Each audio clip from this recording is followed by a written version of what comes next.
신천지 지금 뭐 전수조사 한다라고 얘기를 하고 있고 지자체들의 각 뭐 명단이 갔는데 명단이 잘 안 맞는 것 같다라고 추가를 했다라고 하고 여러 가지 얘기가 돼 있는데 지금 검찰 고발이 됐거든요. 네. 수사 바로 들어갔더군요.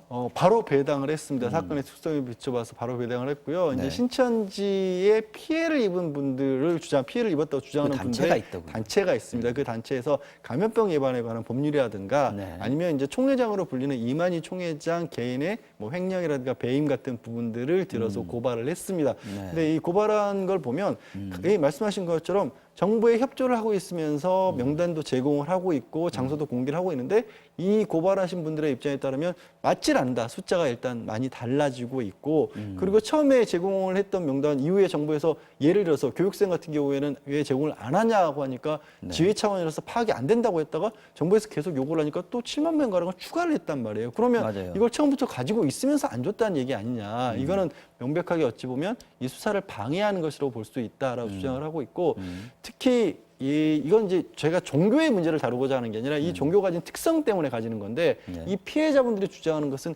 위장교회 그러니까 원래는 신천지 교회인데 바깥에서 다른 사람들이 보기엔 신천지 교회라고 알 수 없는 그런 교회들도 있는데 그 교회들 같은 경우에는 이게 공개가 되면 혹시 모르고 신천지 교회인지 모르고 다니던 신도들이 빠져나갈 수 있기 때문에 네. 이걸 안 알려주려 할 것이라는 게 이 피해자 모임에서 고발한 그 취지입니다. 그리고 말씀드린 것처럼 수원지방검찰청에서 바로 사건 배당에 들어갔습니다. 지금 여러 가지 사례들이 많이 나오고 있는데 이 얘기들을 또 하면 더 얘기가 길어질 것 같아서 그 얘기는 하지 말고요.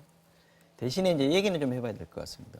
지금 신천지 교인들이 아까 말씀하신 대로 좀 비밀주의 또 숨겨야 되는 상황 이런 것들이 많이 있다고 합니다. 그런데 지금 사회적인 어떤 비판의 분위기, 여론이랄까 이런 것들이 상당히 강하지 않습니까? 또 예를 들어서 공권력이 가서 수사를 한다거나 찾아낸다거나 이런 경우에 더 숨어들지 않을까 이러면 방역에 좀 더 어려움을 겪는 거 아니고 역효과 나는 거 아닌가 이런 우려하시는 분들이 많이 있거든요. 어떻게 생각하세요? 네, 맞습니다. 그 부분에 대해서는 또 말씀하신 것처럼 너무 강압적으로 하지 말고 이걸 또 햇볕 정책에 또 비유하시는 분도 계신데요. 네. 그래서 스스로 나올 수 있게 하자 이렇게.